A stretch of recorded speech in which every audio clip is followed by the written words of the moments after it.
To Padmini collection. ఈ రోజు Uppada silk మీద అజ్రక్ ప్రింట్ అని, ఇది బ్లాక్ మీద క్రీమ్ అండ్ రెడ్ కాంబినేషన్ లో వచ్చిన అజ్రక్ ప్రింట్ సారీ. బార్డర్ ఏమో మస్టర్డ్ ఎల్లో వచ్చి మస్టర్డ్ ఎల్లో మీద మెరూన్ కలర్ ప్రింట్ వచ్చింది. చిన్న గోల్డ్ పైపింగ్, జరీ పైపింగ్ అది. ఇది పళ్ళు. ఇది మన ప్లెయిన్ వచ్చింది, వేస్టే. మనం కావాలంటే పైపింగ్ కి దేనికైనా వాడుకోవచ్చు. Yellow colour blouse. ఇది బ్లౌజ్. చెక్స్ డిజైన్ వచ్చి బ్లాక్ ప్రింట్ వచ్చింది. ఫ్యాబ్రిక్ చాలా సాఫ్ట్ గా ఉంటుంది.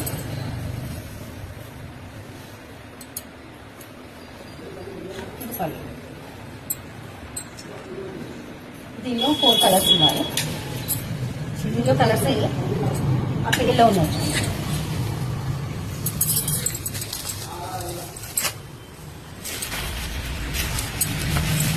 గ్రీన్ కి మెరూన్ కలర్ బార్డర్.